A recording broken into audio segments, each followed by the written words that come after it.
ठीक है, तो आज की क्लास में हम बिल्कुल एक नया कॉन्सेप्ट पढ़ रहे हैं और वो जानना जरूरी है इसलिए क्योंकि पैसिव के कुछ सेंटेंस टाइप है वो भी बनाना आना चाहिए और उसके लिए ये कॉन्सेप्ट पहले क्लियर होना चाहिए। जब हम वर्ब पढ़ रहे थे तो वर्ब के बहुत सारे अलग अलग टाइप्स हमने पढ़ा। हेल्पिंग वर्ब क्या होता है, मेन वर्ब क्या होता है, वर्ब के फॉर्म्स पढ़ा।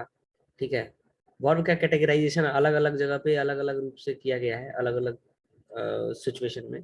पर एक कैटेगराइजेशन की आज जो बात कर रहा हूँ वो है हमारा फिनाइट और नॉन फिनाइट वर्ब क्या कहलाता है। ठीक है, उसको समझने के लिए कुछ सेंटेंस मैंने लिखे हुए हैं और ये सेंटेंस है vegetable is good for health. Right, एक सिंपल सा सेंटेंस हम ले रहे हैं, vegetable is good for health. Right, screen visible है भव्य? जी sir, visible. So vegetable is good for health, ये किस टाइप का सेंटेंस है? सिंपल हाँ जी, सिंपल सेंटेंस हो सके तो सिंपल सेंटेंस है। और ये वेजिटेबल इसमें क्या है? Vegetable sir subject. सब्जेक्ट है। और एक अगर पार्ट्स ऑफ स्पीच की बात करें तो कौन सा? पार्ट्स ऑफ स्पीच की बात करें तो सर वेजिटेबल एक नाउन हो गया सर। नाउन है, बिल्कुल सही बात है, जी प्योर नाउन है, इसमें कोई मिक्सअप नहीं है, कहीं से बना नहीं है, प्योर नाउन है। ठीक है, अब मैं प्योर बोलने का मतलब क्या है, मिक्सअप नहीं है कि उसका मतलब अब नीचे वाले सेंटेंस पढ़ो। अरे क्या, रीडिंग इज गुड हैबिट।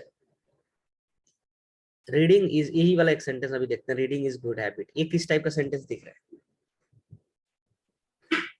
है? सर ये तो प्रेजेंट को उसमें आ गया, प्रेजेंट कॉन्टिन्यूस में, क्योंकि इसमें रीडिंग आईएनजी लग गया और वर्ब भी हो गया, क्योंकि मैं रीड कर रहा हूँ तो वो एक वर्ब हो गया। हाँ हाँ, लेकिन यहाँ प्रेजेंट कंटिन्यूअस कैसे बनेगा? प्रेजेंट कंटिन्यूअस का तो रूल ये होता है ना कि इज के बाद में भी आईएनजी वाला है। हाँ, ये थोड़ा सा जो ही इज रीडिंग होता तब बोलते हैं ना प्रेजेंट कंटिन्यूअस में। कॉन्टिन्यूस। जी सर। तो ये तो कुछ अटपटा सा सेंटेंस दिख रहा है, हाँ लेकिन सर, ये लेकिन स्टार्टिंग में ही आईएनजी लग जा रहा है। लेकिन सेंटेंस है करेक्ट। अब इस ये है किस टाइप का सेंटेंस, कैसे समझे इसको? सेंटेंस में कोई दिक्कत नहीं है, बट ये हम जो भी रूल पढ़े हैं उसके अगेंस्ट दिख रहा है। अभी अभी तक ये रूल हम जी समझे सर। थे, है ना? हाँ जी या सर। अगर ये बात करें, to read is a good for health, ये ना, या अलग है sir. I need working computer, इसमें भी नहीं आ रहा है। अगर यहाँ पे कोई ऐसा इज आर एम होता तो ये हम्म कंटिन्यूअस का हो सकता था। It is a broken glass, अब यहाँ पे V3 लगा हुआ है, ये भी नहीं है, हाँ। समझ में आ रहा है। It is a broken glass. I came to play with you. ठीक है, हम्म यहाँ पे जो मैं अंडरलाइन किया हूँ उन सारे वर्ड को देख करके आपको थोड़ा सा अटपटा लग रहा है कि ये एक्चुअली यहाँ पे क्या काम कर रहे हैं। ठीक है, जी सर। और इसी को हम समझने के लिए आज का हम टॉपिक रखे हुए हैं और इसको हम क्या बोलते हैं।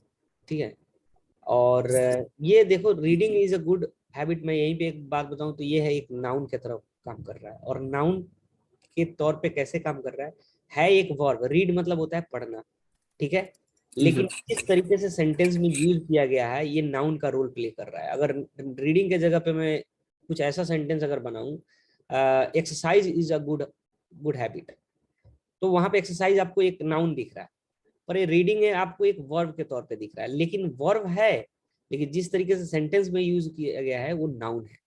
अब ये नाउन कैसे बनता है इसके जानने के लिए हमें वर्ब के एक टाइप्स को जानना पड़ेगा। तो verb can be used in a sentence in a either a finite और नॉन फिनाइट वे। मतलब ये है जो जिस तरीके से हम सेंटेंस में वर्ब यूज करते हैं वो या तो फिनाइट हो सकता है या नॉन फिनाइट हो सकता है। ये अभी हमने नहीं पढ़ा हुआ है तो इसलिए थोड़ा सा ध्यान से भी समझने की जरूरत है। जैसे हम जब भी अब सेंटेंस बनाते हैं तो कुछ ऐसा सेंटेंस हमारा होता है, I want to play cricket, he wants to play cricket, he wanted to play cricket. Right, इसमें वर्ब क्या है, वॉन्ट है। राइट, जी सर। लेकिन आप देखोगे तो वांट, वांट्स, वांटेड, तीनों अलग अलग तीन टाइप के यहाँ पे वर्ब यूज हो गया है। करेक्ट, जी सर। यहाँ पे वांट है तो वांट्स हो गया, यहाँ पे V1 है, V5 है, V3 है। तो ये आप देखोगे तो अकॉर्डिंग टू सब्जेक्ट, अगर ही है तो वांट्स हो गया, आई और आई है, दे होना चाहिए एक्चुअली यहाँ पे। अच्छा ये अब इमेज में है, अभी कन्वर्ट नहीं हो सकता, तो मैं बाद में से इसको दे पढ़ना, ठीक है। आई दे है तो वांट लग रहा है, ही लग रहा है, ही लग रहा है तो वांट्स लग रहा है। तो इस पहली बात तो ये सब्जेक्ट के हिसाब से चेंज हो रहा है वर्ब, करेक्ट है। जी सर। दोनों सिंपल सॉरी प्रेजेंट इंडेफिनिट का टेंस है या सिंपल प्रेजेंट टेंस का दोनों सेंटेंस है, फिर भी ये दोनों अलग अलग है, इसलिए क्योंकि अकॉर्डिंग टू सब्जेक्ट चेंज हो रहा है। थर्ड पर्सन सिंगुलर यानी ही शी इट के साथ में वांट्स लग रहा है, और आई दे वी यू होता तो वांट लग रहा है। तो पहली बात की वर्ब यहाँ पे चेंज हो रहा है अकॉर्डिंग टू सब्जेक्ट। दूसरा केस आप देखोगे तो वर्ब यहाँ पे चेंज हो रहा है according to tense. He wanted to play cricket, अब ये कौन सा सेंटेंस हो गया, सॉरी यहाँ पे V2 है, सर पास्ट में चला गया। ये पास्ट में चला गया, राइट। तो वर्ब क्या हो रहा है, change according to subject and tense, correct है। यही हम जी सर। अभी तक पढ़ते आ रहे हैं, बेशक हमने इसका जिक्र नहीं किया, लेकिन ऐसे ही हम समझते आ रहे हैं। अंतर तब जी समझ में आता है जब आप दूसरे तरीके से इस वर्ब का यूज देखते हो सेंटेंस में, तब आपको समझ में आता है। जैसे यहाँ पे देखो एक वर्ब है प्ले करके, और इसी सेंटेंस को हम ले रहे हैं, तो जो पहला पार्ट है they want to play cricket, he wants to play cricket, he wanted to play cricket, तीनों सेंटेंस में आप देखोगे कि पहला जो सेक्शन है वो चेंज हो रहा है अकॉर्डिंग टू सब्जेक्ट और अकॉर्डिंग टू टेंस, वांट, लेकिन प्ले चेंज नहीं हो रहा है, करेक्ट है। जी सर। टू प्ले क्रिकेट, तो यहाँ पे ऐसा क्या रोल प्ले कर रहा है, ऑफ कोर्स वर्ब का रोल प्ले नहीं कर रहा है यहाँ पे। अगर वर्ब का रोल प्ले कर रहा होता तो ये अकॉर्डिंग टू टेंस और अकॉर्डिंग टू सब्जेक्ट चेंज होता, ठीक है। जी। ये एक एग्जाम्पल है, आपको बहुत सारे एग्जाम्पल जैसे अभी पुराने स्लाइड में मैंने दिखाया, अभी ये बहुत सारे आएंगे, लेकिन आपको मैं जो डिफरेंस बताने की कोशिश कर रहा हूँ वो है कि फिनाइट और नॉन फिनाइट में ये डिफरेंस है कि ये जो वर्ब होते हैं नॉन फिनाइट, उनको कोई सब्जेक्ट और कोई टेंस से फर्क नहीं पड़ता है। आप कोई भी सब्जेक्ट लगा दो वर्ब वही रहेंगे, या कोई टेंस में बना लो वर्ब वही रहेंगे। बट यहाँ वर्ब के रूप में वो कभी भी काम नहीं करते हैं, ये काम करते हैं एडजेक्टिव, एडवर्ब और नाउन के रूप में। एक बार और रिपीट कर रहा हूँ, here verb no longer act as a verb but adjective, adverb, noun. तो हम एक ये कह सकते हैं कि हम वर्ब का यूज करके हम एडजेक्टिव बनाते हैं, एडवर्ब बनाते हैं, नाउन बनाते हैं। और वो कैसे बनते हैं उसके लिए हमें ये टाइप्स जानना है। बट अगर स्मॉल लेवल पे आपको समझना है पहले, तो ये समझ लो कि ये जितने सारे आपको वर्ब दिख रहे हैं, वर्किंग, ब्रोकन, ब्रोकन क्या है, V3 दिख रहा है, टू प्ले क्या है, एक वर्ब है, ये सारे के सारे या तो एडजेक्टिव काम कर रहे हैं, नाउन काम कर रहे हैं, या एडवर्ब काम कर रहे हैं। कोई भी वर्ब यहाँ पे ये नहीं काम कर रहा है, इसीलिए आपको टेंस के हिसाब से ये चीजें नहीं दिख रही है। ठीक है सर। कुछ समझ आया? जी सर, पर सर जैसे उसमें ये लिखा हुआ है he wants to play cricket, hmm. तो वो चाहता है कि मैं क्रिकेट खेलूं, तो सर वो चाहना एक तरीके से वर्ब नहीं हो गया? हाँ, चाहना यहाँ तक तो वर्ब है, ये बिल्कुल प्योर वर्ब की और टेंस के अकॉर्डिंग काम कर रहा है। ये वर्ब और नहीं, प्ले क्रिकेट, ये एक एडवर्ब के तौर पे काम कर रहा है। क्योंकि सर पहले तो हम यही पढ़ते आ रहे हैं कि खेलना भी एक वर्ब ही है, मतलब प्ले करना भी तो एक वर्ब ही हुआ। हाँ हाँ हाँ हाँ। अब इसकी जरूरत हमें पड़ी क्यों? क्या हमारे पास ऐसा एडजेक्टिव नहीं था? क्या हमारे पास ऐसा एडवर्ब नहीं था? क्या हमारे पास ऐसा नाउन नहीं था? ऐसी जरूरत पड़ी क्यों? हम क्यों ऐसे नाउन वर्ब से कन्वर्ट करके नाउन बना रहे हैं, एडजेक्टिव बना रहे हैं, एडवर्ब बना रहे हैं? जी जी। तो इसका आंसर सिंपल सा यस नहीं था। रीडिंग मतलब यहाँ पे पढ़ना एक अच्छी आदत है। तो आप पूरे इंग्लिश में सर्च करो, पढ़ना का इंग्लिश क्या होता है? रीड होता है ना। जी। रीड मीन्स पढ़ना, लेकिन आप रीड को वर्ब के तौर पे यूज करोगे तो एक्शन वहां पे दिखता है, आई एम रीडिंग या आई रीड, मैं पढ़ता हूँ। और पढ़ना यहाँ पे एक नाउन बताया जा रहा है, उस सिचुएशन को एक नाउन, नाम के तौर पे लिया जा रहा है कि reading is a good habit. जिस तरह से vegetable is good for health बोल रहे थे, तो यहाँ पे वेजिटेबल एक सब्जी नाम हो गया, उसी तरह रीडिंग उस सिचुएशन का एक नाम हो गया, उस स्थिति का एक नाम हो गया। Reading is good for habit, reading is a good habit. To read is good for health, ये भी एक नाउन है। यानी कि टू रीड का मतलब होता है पढ़ना, और रीडिंग का मतलब भी हो गया पढ़ना। दोनों में कोई डिफरेंस नहीं है, बस आपको जो वर्ब से नाउन में कन्वर्ट किए हो उसका तरीका बदल गया है। टू लगा करके रीड कर दिए तो ये इन्फिनिटिव बोलते हैं, जो कि मैं अभी पढ़ाऊंगा ये इन्फिनिटिव के पार्ट में। और ये जेरंड है, जो जेरंड हमें नाउन दे रहा है ना। तो मतलब सिंपल में अगर बताऊं कि हमें इसकी जरूरत पड़ी इसलिए क्योंकि हमारे पास वो शब्द नहीं है जो वर्ब को हम नाउन के तौर पे यूज करें और वर्ब को हम एडजेक्टिव के तौर पे करें। और फॉर एग्जांपल मैं दूसरा वाला सेंटेंस लेता हूँ, ये दोनों एडजेक्टिव के तौर पे यूज हो रहे हैं। आई need working computer, it is a broken glass. तो मुझे किस तरह का कंप्यूटर चाहिए? वर्किंग कंप्यूटर चाहिए। वो कंप्यूटर काम नहीं कर रहा है, मैं उस कंप्यूटर की जो कंडीशन है उसको एक नाम के तौर पे बता रहा हूं कि वर्किंग कंप्यूटर, चलने वाला computer. It is a broken glass, कैसा ग्लास है? एक टूटा हुआ ग्लास। टूटा हुआ। वो ना ही टूट रहा है, ना ही टूट चुका है, ना ही टूटेगा। जब हम एक्शन की बात करते हैं, ब्रेक मतलब तोड़ना, तो बात इसमें जी। कहीं से भी आपको फील नहीं हो रहा है कि मैं बोलता हूँ कि ये टूटा हुआ ग्लास है। हिंदी में ही सेंटेंस को अगर आप ध्यान से देखो समझोगे, ये टूटा हुआ ग्लास है, मैं उस स्थिति को बता रहा हूँ, ना ही बता रहा हूँ कि ये टूट रहा है, टूटेगा या टूट चुका है। समझ रहे हो? तो उस स्थिति जी को सर। बताने के लिए हमें वर्ब से ही वो वर्ड मिला है। कुछ समझ में आया आपको? फिनाइट और नॉन जी फिनाइट। सर, समझ में तो आया। अब हम थोड़ा सा आगे बढ़ते हैं और एक टाइप को समझते हैं, तब आपको थोड़ा सा। अब इसमें जो नॉन फिनाइट है ना, उसको हम तीन पार्ट में डिवाइड कर सकते हैं। और ये डिवीजन सिर्फ इसलिए हुआ है क्योंकि आपको एक जो वर्ब आप यूज कर रहे हो ना, अलग अलग तरीके से यूज करके आप नाउन बना सको, एडजेक्टिव बना सको या एडवर्ब बना सको। क्योंकि जेरंड से भी नाउन बनता है, इन्फिनिटिव से भी नाउन बनता है, और पार्टिसिपल से भी पार्टिसिपल से नाउन नहीं बनता है। ठीक है, ये अभी मैं बताऊंगा, अलग अलग है। आपको धीरे धीरे थोड़ा समझ में आएगा, थोड़ा सा अभी आगे बढ़ते हैं तब कुछ आइडिया लगेगा। तो नॉन फिनाइट का पहला पार्ट अगर होता है वो होता है जेरंड। जेरंड किसको बोलते हैं? जेरंड उसको बोलते हैं, नाउन को बोलते हैं। और नाउन कहाँ से बनता है? VING से, यानी कि वर्ब का फोर्थ फॉर्म। अब वर्ब का फोर्थ फॉर्म बोल रहा हूं तो देखो, आप उसको नाउन तब तक नहीं बोल सकते जब तक उसका यूज उस ढंग से हुआ नहीं है। ये नाउन तब बोल रहे हैं क्योंकि प्लेइंग यहाँ पे नाउन के रूप में यूज हुआ है। अगर यही प्लेइंग मैं अगर यूज कर रहा होता आई एम प्लेइंग इस सेंटेंस में, तो ये एक वर्ब के तौर पे यूज हो गया। और मैं यहाँ पे बोल रहा हूँ playing is good for health. इस सेंटेंस को लेकर के थोड़ा सा समझते हैं। जेरंड एक नाउन है, सिंपल भाषा में समझे तो जेरंड एक नाउन है। अब इस नाउन क्या कहता है जेरंड? जे जेरंड कहता है कि बी और ING इक्वल टू नाउन। कब? जब आप उसको उस तरीके से यूज करोगे, जैसे playing is good for health. और इसी प्लेइंग को मैं बोल सकता हूँ आई एम प्लेइंग क्रिकेट।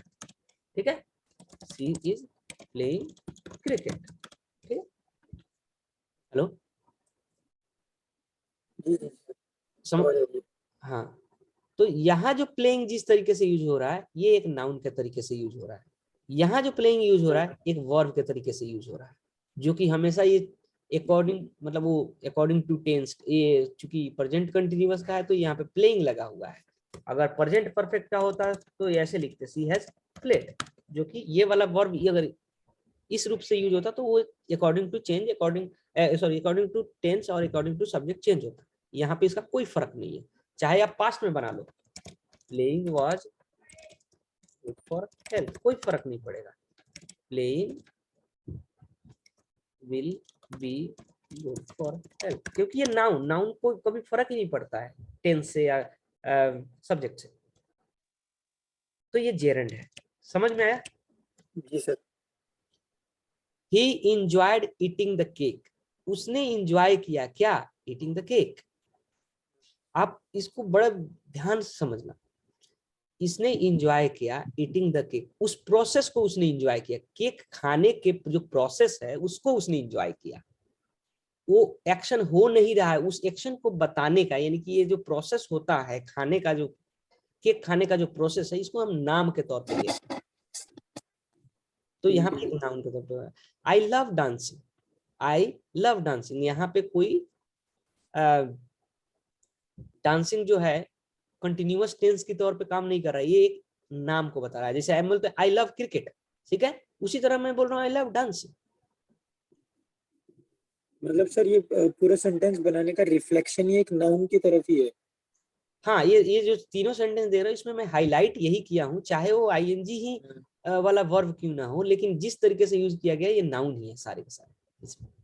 और इसी तरीके से आप कहीं जी पे भी सर। यूज हो सकता है। आई इंजॉयड ईटिंग द केक, यहाँ पे इंजॉयड के बाद ईटिंग लग गया तो आप देख करके घबरा जाओगे कि ये कैसा स्ट्रक्चर है। तो स्ट्रक्चर इज सिंपल कह रहा है कि मैंने इंजॉय किया क्या, मैं I enjoyed cricket. Eating the cake. For example मैं बोलता हूँ I enjoyed cricket, eating the cake हटा दो तो वहां पे आपको समझ में आ जाता है, क्योंकि क्रिकेट एक नाउन है और आप उसको नाउन को समझ पा रहे हो, ऑब्जेक्ट के रूप में वहां काम कर रहा है, क्रिकेट एक खेल है। I enjoy eating the cake एक प्रोसेस है जो एक नाम के तौर पर हम ले रहे हैं, केक खाना एक नाम हो गया यहाँ पे, समझ गए। जी सर। तो ये एक और चरण। इसमें जो इंजॉय आएगा वो वर्ब आ गया। हाँ, ये एक वर्ब है जो कि ये पूरे टेंस के अकॉर्डिंग यहाँ पे यहाँ तक हो रहा है, ये सिंपल पास्ट का टेंस है, ही एंजॉय। तो सर इसमें मतलब मैं मेनली देख रहा हूँ कि दो ही वर्ब आ रहे हैं सेंटेंस में, तो तब एक नाउन बन रहा है पीछे वाला जो बन। हाँ, अब ये नहीं कह सकते कि देखो है तो बात सही, लेकिन हम इसको ऐसे समझेंगे कि जिस तरीके से आप वर्ब को यूज कर रहे हो वो प्लेसमेंट बताएगा कि ये नाउन के रूप में हुआ है या वर्ब के रूप में हुआ है। वर्ब के रूप में, ठीक है। प्लेसमेंट डिसाइड करेगा, यहां से हम नहीं डिसाइड करेंगे। किसी को बोलोगे प्लेइंग क्या है तो कहेगा ये तो वर्ब का फोर्थ फॉर्म है, पर आप पूछो कि playing is good for health में प्लेइंग क्या है तो कहेगा कि नाउन है। आई एम प्लेइंग में प्लेइंग क्या है तो कहेगा कि वर्ब है। ठीक है, अब जैसे playing is good for health है, इसमें कोई वर्ब नहीं आ रहा सर, क्योंकि प्लेइंग तो नाउन हो इज गया। है ना, इसमें इज वर्ब है, अच्छा, प्लेइंग हेल्पिंग वर्ब हो गया। ये हमारा सिंपल सेंटेंस हो गया ना, फिर स्थिति को बता रहा है, ठीक है, प्लेइंग ठीक है। है ना। ठीक है सर, ओके सर। अच्छा, दूसरा टाइप लेते हैं। अब दूसरा टाइप ये है, इसको हम बोलते हैं इन्फिनिटिव। इन्फिनिटिव का स्ट्रक्चर ये होता है, जैसे आपने सीखा था V I N G noun, इसमें होता है टू प्लस में वी वन, टू प्लस में जी वी सर। वन जो भी लगा दो, ये क्या क्या बन जाएगा, ये नाउन बनेगा, एडजेक्टिव बनेगा, एडवर्ब बनेगा। तीनों नाउन के लिए, एडजेक्टिव के लिए, एडवर्ब के लिए, तीनों का स्ट्रक्चर एक ही रहेगा, टू प्लस में वी वन। लेकिन नाउन कब बनेगा, एडजेक्टिव कब बनेगा, एडवर्ब, ये आपके प्लेसमेंट के ऊपर डिपेंड करता है। जैसे यहाँ पे मैंने लिखा है टू विन इज एवरीथिंग, इस सेंटेंस को समझना, मैंने इसको नाउन के रूप में यूज किया है। मैं बोलता हूँ टू विन इज एवरीथिंग, मैं ये भी बोल सकता हूँ विनिंग इज एवरीथिंग, कोई डिफरेंस नहीं है, कोई डिफरेंस नहीं है। यहाँ पे मैंने जेरंड वाला यूज किया है नाउन, यहाँ पे मैंने इन्फिनिटिव वाला नाउन यूज किया है। टू विन मतलब जीतना, टू विन जीतना सब कुछ है। ठीक है। ओके, वैसे तो मैंने इसका एक स्लाइड रखा हुआ है,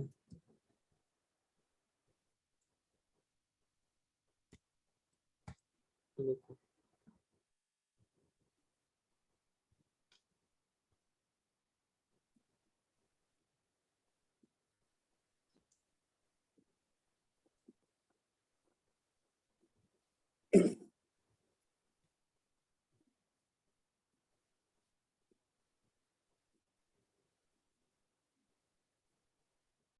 हाँ, यहीं पे एग्जांपल समझते, तीन नाउन समझ लो। फंक्शन एज ए नाउन कैसे होता है, to beat children, to beat children मतलब बच्चों को मारना इज नॉट गुड, बच्चों को मारना, to beat children is not good, to help poor is good.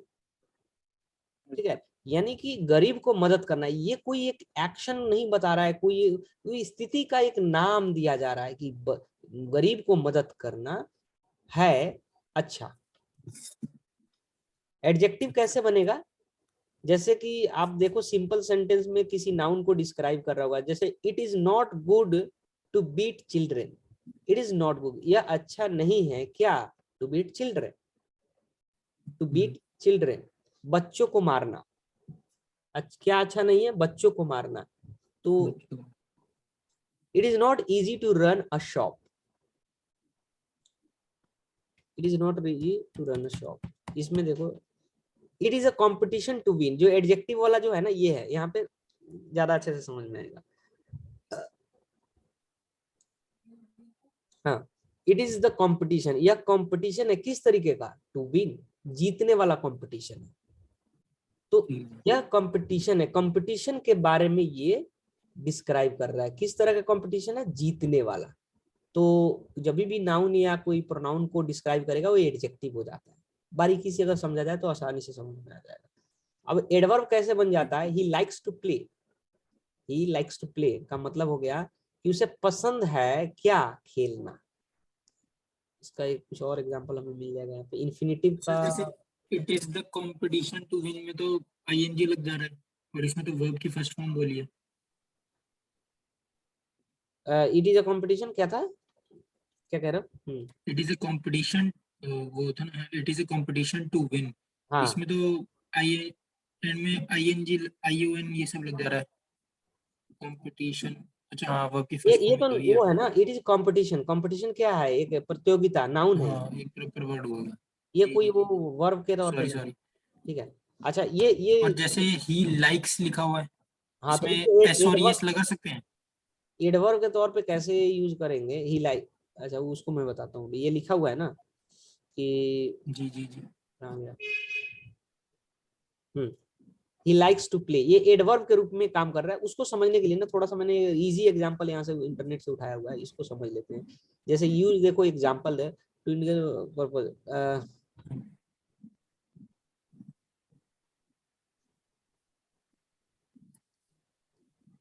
ये हम अभी सीखे थे। To win, to wait seemed foolish when decisive action was required, to swim in the sea may be dangerous, ये अभी हमने पढ़ा नाउन के तौर पे।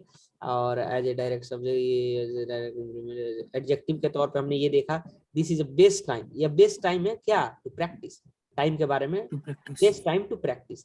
I have some jeans to wash, मेरे पास कुछ जींस है धोने के लिए। तो एडजेक्टिव के तौर पे। एडवर्ब के तौर पे कैसे हो रहा है, we must carefully observe, we must carefully observe, ठीक है। हमें क्या ध्यान से ऑब्जर्व करना चाहिए, किस लिए, टू अंडरस्टैंड। तो एक कारण बता रहा है एक तरीके से, ठीक है, पर्पज बता रहा है, क्यों कैसे क्यों ऑब्जर्व करना चाहिए, टू अंडरस्टैंड। और एक्शन जो भी होता है उसका कारण बताता है, वो एडवर्ब ही बताएगा। यानी फिर से अगेन वही एडवर्ब का डेफिनेशन आ जाएगा कि एडवर्ब हमें वर्ब के बारे में बताता है, कब, कहाँ, कैसे, क्यों कोई काम हुआ है। तो आप जो ऑब्जर्व कर रहे हो, क्यों कर रहे हो, टू अंडरस्टैंड। तो टू अंडरस्टैंड, ये देखोगे तो अंडरस्टैंड एक वर्ब है, और इन्फिनिटिव का जैसे रूल है टू के बाद में V1 लगेगा, वैसे ही है, लेकिन यहाँ पे एडवर्ब के रूप में काम कर रहा है। आप पीछे कोई भी सेंटेंस बना सकते हैं, I we must, we must के जगह पे we are observing, we are observing अगर लगाता मैं तो ये कंटिन्यूअस हो गया। बट ये एडवर्ब तब भी ऐसा ही रहता है, to understand, we are observing to understand. I can't wait to see, I can't wait to see, मैं इंतजार नहीं कर सकता, किस लिए, टू सी।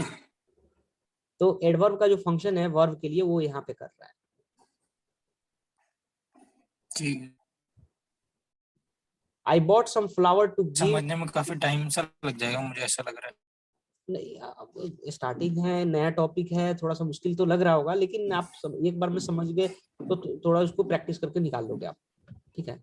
मतलब एक बेसिक जो कॉन्सेप्ट है वो समझ में आ जाना चाहिए कि हम नॉन फिनाइट वर्ब का यूज किस लिए करते हैं, नॉन फिनाइट वर्ब क्या होता है, ठीक है। बाकी ये जो है सेंटेंस में कैसे यूज हो रहा है, इसके लिए टाइम देना पड़ेगा, तब जाकर आपका कॉन्सेप्ट क्लियर हो पाएगा।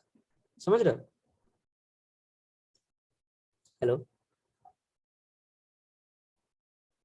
हेलो, हाँ भव्य, नेटवर्क का इशू होता है, आवाज नहीं होती।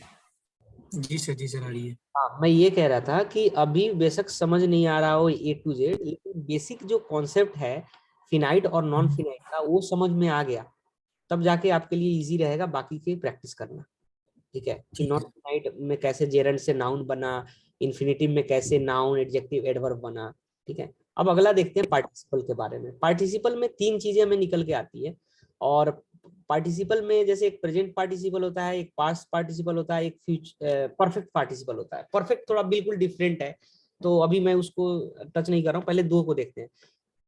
प्रेजेंट पार्टिसिपल, पास्ट पार्टिसिपल, दोनों में एडजेक्टिव देता है, एडजेक्टिव का वर्ड देता है, और इसका क्या रूल होता है, VING लगा दो तो एडजेक्टिव बन जाएगा, और V3 का जो वर्ड है उससे हमें एडजेक्टिव मिल जाएगा। तो VING वाला अभी हमने देखा था नाउन के रूप में, एडजेक्टिव कैसे दिखेगा? ये देखो, आई लाइक डांसिंग गर्ल, मुझे पसंद है किस तरह की लड़की? डांस करने वाली, नाच। डांस करने वाले।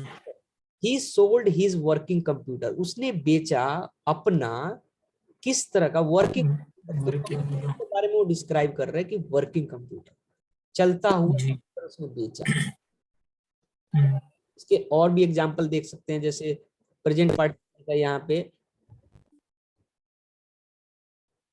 देखो, यहाँ पे as a part of the continuous form of the verb he is reading book, यहाँ रीडिंग है, लेकिन एज एडजेक्टिव कैसे हो गया? The smiling girl is my sister, यहाँ पे स्माइल एक वर्ब है, यहाँ पे वर्ब को यूज किया है लड़की को डिस्क्राइब करने के लिए, तो एडजेक्टिव बन गया the smiling girl is my sister. Gerund के रूप में तो Mary is interested in reading, वह इंटरेस्टेड है बुक पढ़ने में, यहाँ पे बुक पढ़ना, रीडिंग बुक्स क्या हो गया? जेरंड के रूप में। जेरंड हो गया। I saw them crossing the street, ये फिर अगेन एक जेरंड के रूप में यहाँ पे यूज हो गया। ठीक है, और एग्जांपल में देखता हूँ, इसमें मैंने रखा होगा। प्रेजेंट पार्टिसिपल VING वाला, यहाँ पे देख सकते हो कुछ example. It is an interesting story, किस तरह की स्टोरी है? इंटरेस्टिंग है, interesting ING। He killed a flying bird, उसने मारा एक उड़ते हुए पंछी को, flying bird, right? Sold his computer, this is a cook food, food इसका है पास्ट पार्टिसिपल का, ये इसमें लिख दिया हूं मैं। पास्ट पार्टिसिपल क्या कहता है? V3 से बनता है एडजेक्टिव, जैसे I saw a broken chair, मैंने एक टूटा हुआ चेयर देखा। यू बॉट अ रॉटन एप्पल, मतलब तुमने खरीदा, किस तरह, क्या खरीदा? सड़ा हुआ सेब, एक सड़ा हुआ सेब। Don't talk to disturb person, disturb मतलब होता है एक वर्ब है, डिस्टर्ब करना, लेकिन यहाँ पे क्वालिटी बताई जा रही है पर्सन की, कि कैसे व्यक्ति से बात मत करो जो डिस्टर्ब है अपने आप में। इसमें सर ये पास्ट पार्टिसिपल में सौ तो वर्ब की सेकंड फॉर्म होगी ना? हाँ, ये वाला, सेकंड फॉर्म के साथ इसमें ब्रोकन जो लग रहा है वो थर्ड फॉर्म भी लग रहा है। तो ये मेन टेंस का रूल यहाँ फॉलो हो रहा है। आई सॉ, मैंने देखा, पास्ट, ये टेंस हाँ, ये मैंने है। देखा। लेकिन यहाँ पास्ट पार्टिसिपल कहने का मतलब ये है कि पास्ट पार्टिसिपल हमें एक एडजेक्टिव दे रहा है V3 वाला वर्ड्स, ठीक है। Broken chair. जी सर, ब्रोकन चाहिए। Okay sir. और ये चाहे कोई भी टेंस बना लो, ये जब एडजेक्टिव के रूप में आप यूज करोगे ना, कोई फर्क नहीं पड़ता। जैसे बोलता हूँ कि I will not by a broken chair, अब फ्यूचर हो गया, फिर भी ब्रोकन है। आई had bought a broken chair, I had bought a broken chair. ठीक है, तो वहां पास्ट परफेक्ट में बनाया हूँ, फिर भी ये ब्रोकन चेयर, ये फ्यूचर में बनाया तभी ब्रोकन, क्योंकि ये एडजेक्टिव के रूप में काम कर रहा है। ठीक है।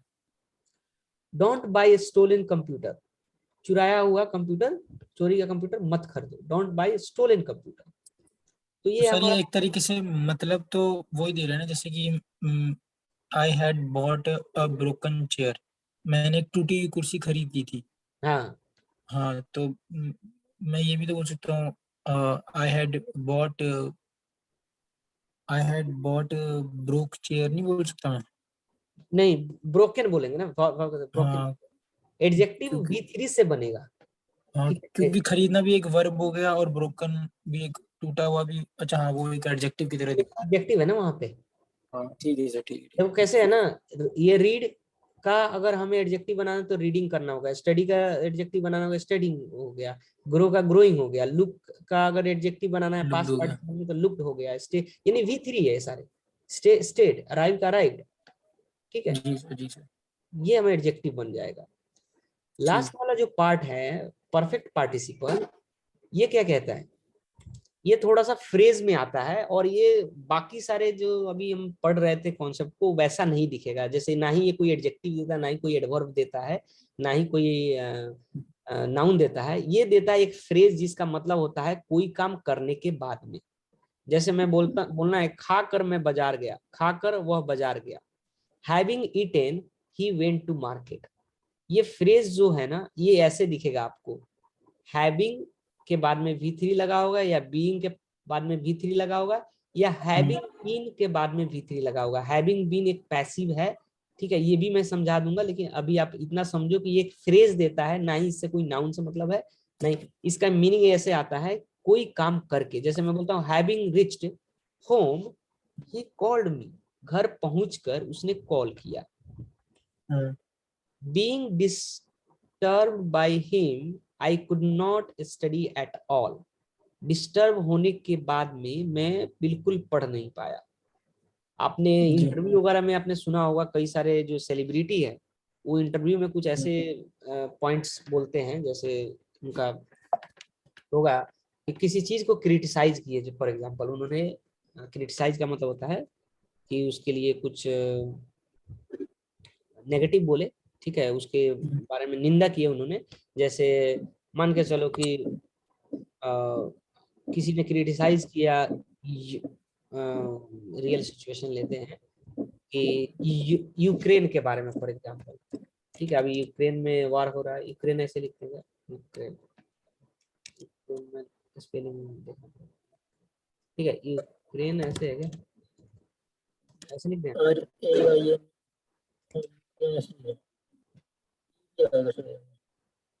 अच्छा, यूक्रेन, ये Ukraine, Ukraine is not safe country, ठीक है, ठीक है, एक किसी ने बोल दिया, मान लो ये बहुत बड़ी बात बोल दी, पर उनको कवर करना है तो बोलेंगे having said that I appreciate the courage of army, ठीक है।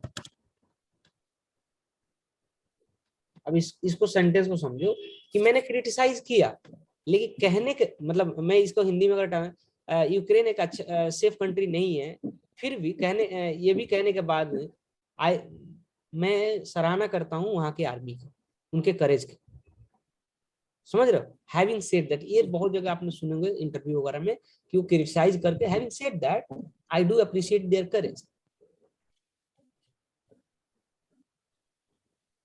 तो एक फ्रेज हमें देता है ये वाला, कहाँ गया जी, इससे हमें जो परफेक्ट पार्टिसिपल है वो ऐसा फ्रेज मिलता है। Having eaten he went to the market, having completed my homework I went to play cricket, having done my assignment I watch television, ठीक है। हैविंग हैविंग कुछ भी आप एक्शन बता सकते हो,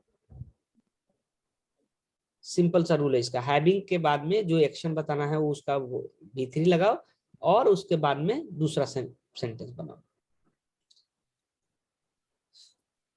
तो अगर आप पूरे स्लाइड को देखोगे तो अब आपको थोड़ा आइडिया लग जाएगा कि वर्ब दो तरीके का होते हैं, एक फिनाइट होता है तरीके का, जिस तरीके से यूज होता है सेंटेंस में, फिनाइट वे होता है, एक नॉन फिनाइट वे होता है। नॉन फिनाइट वे वो वर्ब होते हैं जिसका कोई फर्क नहीं पड़ता कौन सा सब्जेक्ट यूज हुआ है, कौन सा टेंस हुआ है, वो रहेगा एक ही जैसा, क्योंकि वो यूज होता है एक नाउन, एडजेक्टिव और एडवर्ब के लिए।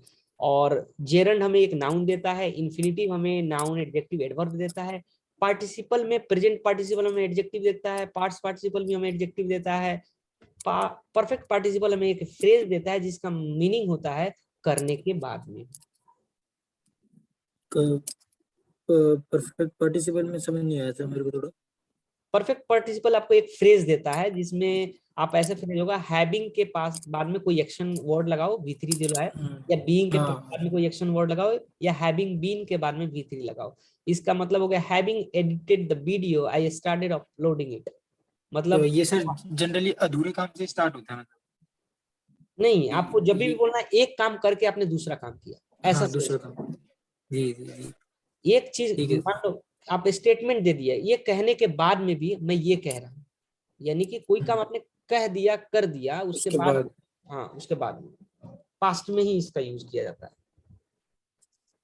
ठीक है सर।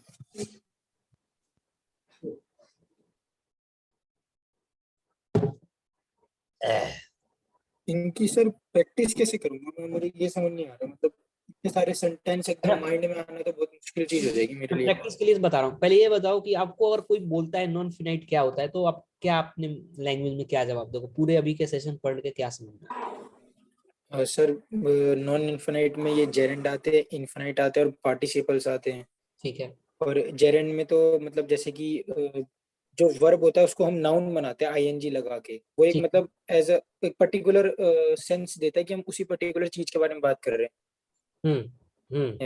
ठीक है। और ये इन्फिनाइट में आ जाता है, सबसे पहला आपका आ जाता है ये कि किसी भी चीज के, जैसे किसी एक पर्टिकुलर चीज के बारे में हम बता रहे हैं कि वो मतलब क्या उसका रिजल्ट है, एक तरीके से वो क्या चीज है हमारे लिए। हम्म ये तो उसके उसका रूल तो यही हो गया, जैसे आपने बताया टू और V1 लगा दिया। हम्म बाकी पार्टिसिपल में प्रेजेंट पार्टिसिपल है, पास्ट पार्टिसिपल है और परफेक्ट पार्टिसिपल है। इसमें प्रेजेंट पार्टिसिपल में तो वही है, जैसे हम प्रेजेंट कंटिन्यूअस में लगाते हैं VING करके, बस एक एज ए उसे नाउन में यूज करते हैं उसे कि मुझे जेरेंड में नाउन और प्रेजेंट पार्टिसिपल में एडजेक्टिव। एडजेक्टिव, हाँ सॉरी, एडजेक्टिव के रूप में यूज करते हैं उसे। और पास्ट पार्टिसिपल में भी हम जो उसकी वर्ब की तरह, उसकी पास्ट की तरह लगाते हैं वी थर्ड फॉर्म। और उसको हम जो भी एक वो एडवर्ब वो होता है, हमारा वर्ब होता है, उसको हम एक एडजेक्टिव के रूप में यूज करते हैं। ठीक है, आप बिल्कुल सही बता रहे हो। अब मैंने अपने माइंड में क्या स्टोरी बनाया था, देखो इस टॉपिक को रिसर्च करने में ना मुझे बहुत ज्यादा टाइम लगा था। और एक्चुअली आपको कहीं किसी भी बुक में कहीं पे भी आपको इतना मतलब ये स्ट्रक्चर आपको नहीं मिलेगा, क्योंकि सेपरेटली पढ़ा मिलेगा आपको। जेरंड कोई बताएगा, कोई इन्फिनिटी बनाएगा, कोई पार्टिसिपल बताएगा।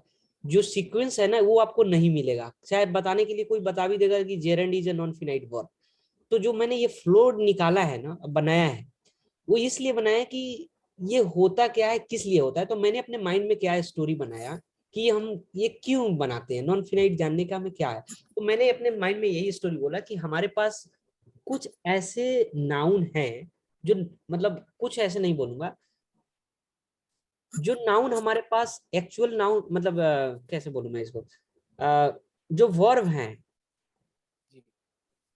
हमारे पास नाउन या एडजेक्टिव और एडवर्ब के लिए वो वैसे एक्चुअल वर्ड नहीं है, तो हम वर्ब से बनाते हैं ऐसे एडजेक्टिव, एडवर्ब एंड नाउन।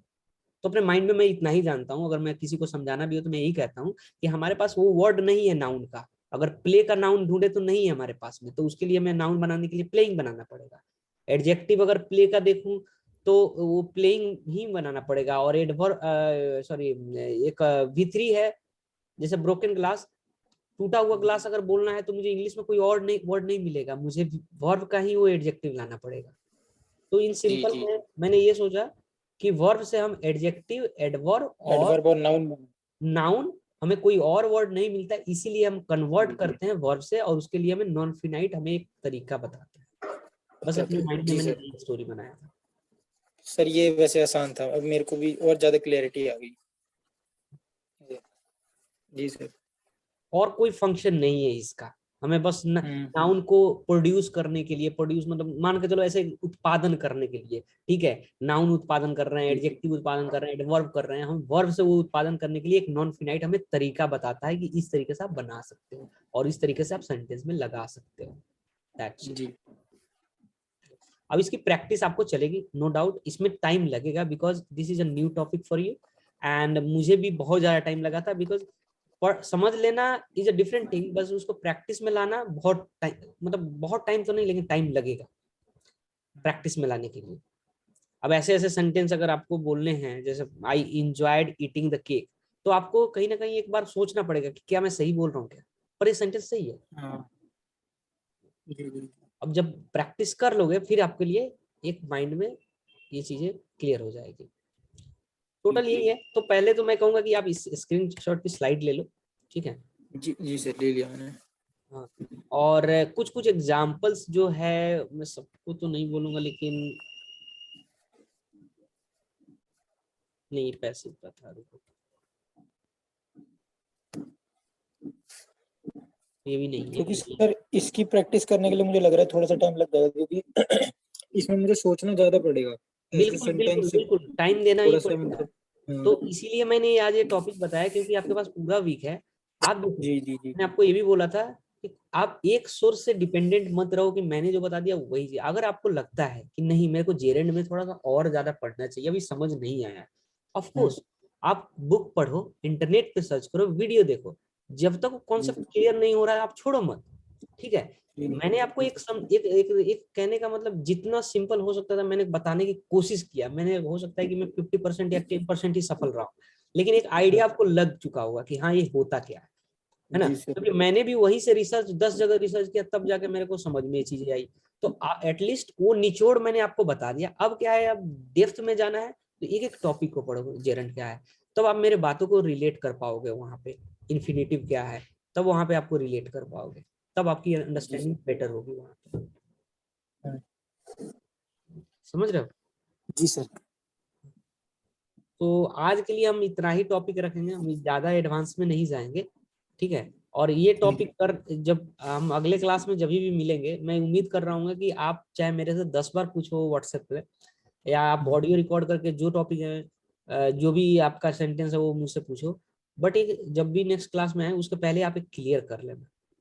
ठीक है सर। बस सिंपल सिंपल एक एक टॉपिक डेली पढ़ो, जेरंड एक में पढ़ो, इन्फिनेटिव पढ़ो, पार्टिसिपल, ज्यादा मुश्किल नहीं है, ज्यादा जी मुश्किल सर। नहीं है, ठीक है। और सर मैं जैसे पूछ रहा था कि मैं ऐसा करूंगा तो मेरे एक्टिव और पैसिव वॉइस के डिफरेंशिएशन में कुछ ज्यादा फर्क पड़ेगा? जैसे मैं कोई एक्टिव वॉइस का सेंटेंस बना रहा हूँ और उसी से मिलता जुलता पैसिव वॉइस का भी सेंटेंस बना रहा हूँ, इससे कोई फर्क नहीं पड़ेगा। उससे ये कोई फर्क नहीं पड़ेगा? ये जो नाउन का कोई कभी फर्क पड़ता है क्या? एडजेक्टिव जैसे आप नाउन को ट्रीट करते हो ना, जैसे नाउन के साथ आप व्यवहार करते हो बाकी सारे जी। सेंटेंस में, एडजेक्टिव के साथ में सेम टू सेम ये वही दे रहा है। आप उसके बाद में जो जो एक्चुअल नाउन के साथ में होता है उसके इसके साथ भी वही होगा, ठीक है। कोई डिफरेंस नहीं है। ये हमें बस एक नाउन कन्वर्ट करके दे दिया, एडजेक्टिव दे दिया, एडवर्ब दे दिया, दैट्स इट। ठीक है सर।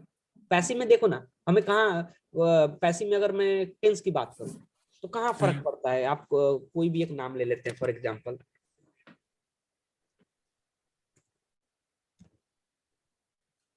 कोई नाउन ले लेते हैं, जैसे नाम बहुत ही वियर्ड लेते हैं, mobile. Mobile mobile is repaired, English,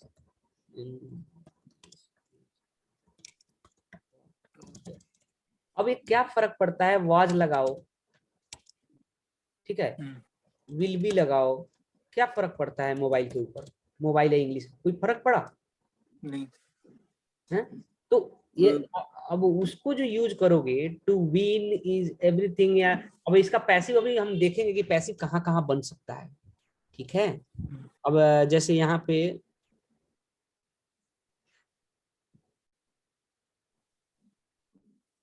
हाँ, जैसे मान के चलो एक लेते हैं, dancing will be taught here, ठीक है। इस सेंटेंस को देखो, ये नाउन है, नाचना यहाँ सिखाया जाएगा, ठीक है। कहने के लिए ये भी हम यूज सकते हैं, dance will be taught here, ये भी एक नाउन ही है, पर हम वो वाला नाउन ले रहे हैं अगर जेरेंड वाला, तो भी कोई फर्क नहीं है, dancing will be taught here, ये एक नाउन ही है जो जिसको कोई फर्क नहीं पड़ता। अगर विल बी करो, इज टॉट हियर कर दो, उससे कोई फर्क नहीं पड़ता है, रहेगा वो नाउन ही। ठीक है। तो ये माइंड में बिल्कुल डाउट मत रखना कि इससे कोई भी पैसिव का रूल चेंज होगा या ऐसे होगा, ये सिर्फ हमें नाउन, एडजेक्टिव और एडवर्ब का ही बस वर्ड देगा, दैट्स इट, ठीक है। तो फिर हम आगे कंटिन्यू करेंगे, ठीक है। ये जितने भी टॉपिक है दिखने में सिंपल है लेकिन पावरफुल है, ठीक है।